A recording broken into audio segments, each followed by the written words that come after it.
la nationalité civile.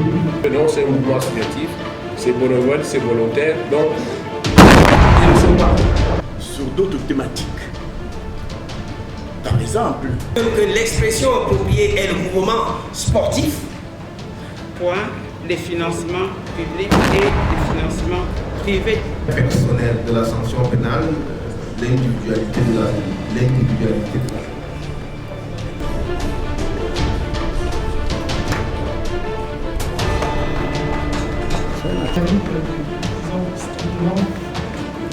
Juridique.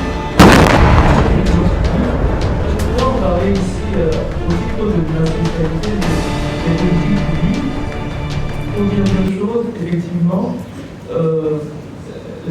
L'implémentation des politiques publiques suppose des ressources. Elle suppose des ressources. Il est central de s'interroger sur les mécanismes à partir desquels ces ressources sont mobilisées. Mais il n'est pas tout de savoir comment ces ressources sont mobilisées. Il me semble qu'un autre enjeu tout aussi important, sans doute, qui probablement pose aussi la question éthique, les questions éthiques autour disons, des dynamiques sportives, c'est aussi d'où vient cet argent, comment est-ce que cet argent est dépensé. Je pense que c'est des questions que nous nous poserons. Et je suis très heureuse ici d'être entourée pour en parler par deux personnes de très grande qualité. Je vais commencer, je vais faire le contraire de ce qu'a fait le professeur Abba. Je suis un peu mandarinade par pur corporatisme. Et au nom du mandarinat, je vais commencer par Madame le professeur, Madame le doyen, Chimie qui est ici présente, mais aussi chers collègues, nous sommes tous les deux juges sportifs au sein du comité olympique. Donc je suis très heureuse de l'accueillir ici. C'est une parole qui est à la fois légitime, c'est une parole qui est consacrée sur ces matières, c'est une parole qui est autorisée. Et je suis très heureuse, Madame le doyen, chers collègues et chères sœurs, de vous accueillir dans le cadre de cette discussion. Et la deuxième intervention, je sais que vous respectez les formes de Dr. Fessou, je sais que vous comprenez que je sois mandarinale, elle va être celle du Dr. Fessou, et je sais que Madame le doyen m'a demandé de vous donner la parole en premier, et c'est au nom du mandarinat qu'effectivement je vous donnerai la parole en premier pour vos deux interventions respectives. Je voudrais suggérer que compte tenu de l'intérêt de l'exercice, qui est aussi un exercice, disons, dialogique, c'est un exercice où la discussion me semble être le cœur de l'affaire, pour que nous donnions de la place, que nous donnons de la place au débat. Je ne peux pas commencer ce propos sans remercier les organisateurs de ce forum international, notamment Maître Marmaï. Je voudrais également remercier le professeur Chinemebu Jeanne, sont nos enseignants à l'université Yaoundé 2, sont eux qui nous ont montré le chemin du droit. Je voudrais également remercier le professeur Thérèse Atanamalongé qui m'a chargé, parce qu'elle-même était empêchée, de la représenter ici. Je vais essayer d'être à la hauteur du professeur. Cela dit, le propos de cet après-midi portera sur le financement des activités sportives. Je crois, depuis le matin, nous sommes assis ici, on a certainement abordé un peu la question, d'une certaine manière, dans les différentes interventions qui ont précédé ici, notamment le docteur Ona Volgan a beaucoup parlé de la question dans ses échanges. Mais ça n'empêche, on va quand même essayer encore de dire un mot. Déjà, activité sportive, quelques précisions terminologiques. Qu'est-ce qu'on pourra entendre par activité sportive? On va y voir sûrement des activités liées au sport, c'est-à-dire sport de compétition notamment, sport de compétition. Il ne s'agit pas ici d'activités de loisirs comme activité physique, non, parce que lorsqu'on parle de sport, on voit la compétition sportive avec au bout un vainqueur qui respecte les règles du jeu, la déontologie, l'éthique sportive, etc. Donc par activité sportive, nous on pense qu'il s'agit des activités de sport de compétition Et à ce niveau, on peut parler de sport de compétition professionnelle, de sport professionnel ou de sport amateur. Par activité sportive, on n'y voit pas. On n'y voit pas l'administration de la fédération sportive, non. On y voit essentiellement l'activité proprement dite, le championnat, la compétition, etc. Alors, on est dans le coup d'un droit général en la matière. C'est vrai que c'est des matières techniques, mais précisément parce que lorsqu'il s'agit de financement public, il s'agit d'un argent qui peut appeler justement à du contrôle. C'est une question centrale. Je ne sais pas si c'est une question, et je me réjouis, le maître Maillet est sorti, que nous ayons une discussion. Vous savez qu'on ne parle pas beaucoup d'argent. Je ne sais pas pourquoi. Il est essentiel de parler d'argent. Et je pense que ce panel nous donne l'occasion, Madame le doyen, d'aborder quelque chose qui est au cœur des difficultés diverses auxquelles le mouvement sportif en général est confronté. Madame le doyen.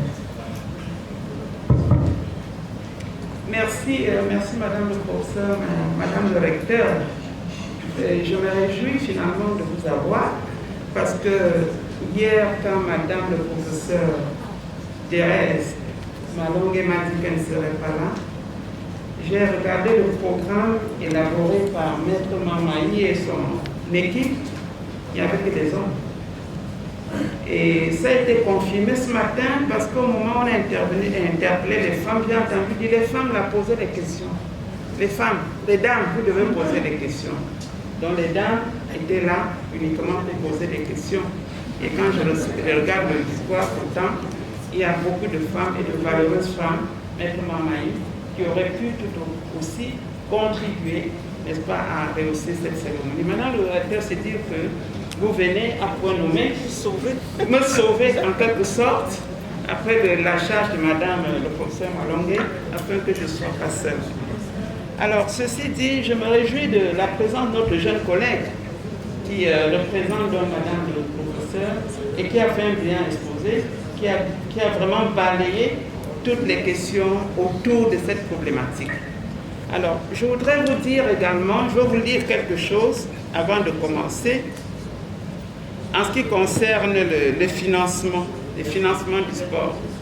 Alors, en 2004, le marché mondial d'articles de sport s'élevait à 150 milliards d'euros. Celui du sponsoring sportif à 18 milliards d'euros. Celui des droits de retransmission du sport à la télévision à 60 milliards d'euros. En ce qui concerne le poids économique du sport, il est estimé à près de 4% du PIB aux États-Unis, 3% en Suisse, entre 1 et 2% dans les pays européens. Alors je le dis pour montrer encore la pertinence de ce thème et remercier les organisateurs de l'avoir inscrit au programme, mais aussi pour abonder dans le sens de notre jeune collègue Dr Poisson, pour dire qu'une seule source de financement ne saurait combler les besoins du sport. Et c'est pour cette raison que quand la matière, on a à la fois les financements publics et les financements privés. Donc il y a une sorte de synthèse. Alors, pourquoi le thème est-il intéressant? Madame le modérateur l'a dit, ça concerne le nerf. Elle a dit le nerf en toute chose. On a l'habitude de dire le nerf de la guerre. Donc ça concerne le nerf de la guerre parce que justement, sans argent, aucune activité ne peut fonctionner de façon idoine. Même si en matière de sport, les gens pensent qu'il n'y a que l'argent. Nous qui sommes au comité olympique, quand tu dis je suis au comité olympique, on dit ah, vous mangez. Le comité olympique, comme aime à le rappeler le président, c'est d'abord du bénévolat, mais personne ne le comprend comme ça. Alors pourquoi tant d'argent? C'est parce que le sport suscite beaucoup de convoitises. Le sport suscite beaucoup d'intéressement. Et on n'a qu'à regarder nos rues, regarder les plateaux de télévision, regarder tous les médias. La question du sport attire beaucoup d'attention. Donc il y a un engouement mondial qui fait d'ailleurs du sport l'une des caractéristiques de notre siècle. Il y a beaucoup de compétitions, compétitions mondiales, compétitions régionales, compétitions nationales, etc., etc. Alors pour le faire, notre jeune collègue a bien fait de regarder la question conceptuelle. Il a parlé de la question conceptuelle. J'ai m'y inscrit aussi, mais contrairement à lui, moi je prends pour une approche holistique. Quand on dit les activités sportives, il faut voir effectivement toutes les activités sportives. Ce qui peut d'ailleurs justifier qu'on puisse voir la main de l'État qui intervient dans le financement de ces activités. Pourquoi? Parce que le sport est d'abord un type de loisir. Nous le savons, c'est comme ça que ça naît, c'est un type de loisir de par son caractère ludique. Le sport c'est ça, à la base c'est ça. Même si aujourd'hui le sport est devenu ce que nous savons. Le sport c'est aussi un ensemble de techniques. Un ensemble de techniques parce qu'il y a des règles. Nous avons beaucoup parlé depuis le matin de la loi de 2018 qui est relative aux activités physiques et sportives. Il y a donc cet aspect, mais le sport est aussi une organisation institutionnelle. On a parlé des fédérations, on parlait des clubs, n'est-ce pas? Ça montre qu'il y a un certain nombre de personnes qui se réunissent autour de cela. Alors, au regard de toutes ces facettes, il est tout à fait compréhensible que le mouvement sportif traîne des foules. Il est tout à fait compréhensible que le mouvement sportif recèle en lui-même, je ne veux pas dire receler, révèle un intérêt économique. Un intérêt économique qui appelle donc les économistes de s'y pencher, ne serait-ce que parce que nous parlons du financement.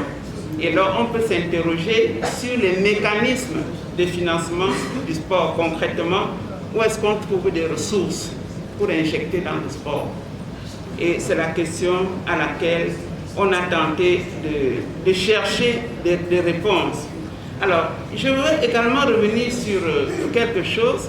C'est que notre loi de 2018 a aussi insisté sur l'aspect institutionnel en donnant les formes sur lesquelles les clubs sportifs doivent... C'est la loi qui le dit.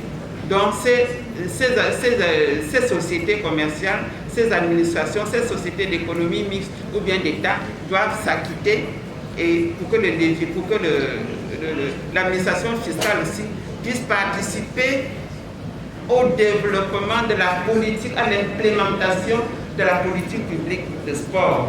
C'est de ça qu'il s'agit.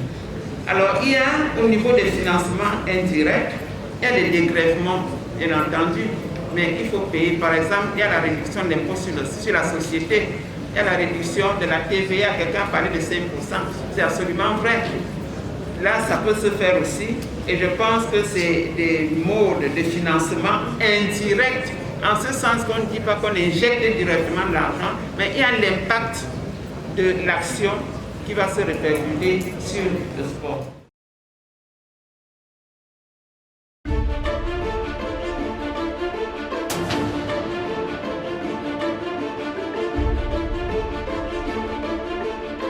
Non, c'est un mouvement associatif, c'est bénévole, c'est volontaire. Ils ne sont pas sur d'autres thématiques. Par exemple, Que l'expression appropriée est le mouvement sportif. On a à la fois les financements publics et les financements privés. Personnel de la sanction pénale, l'individualité de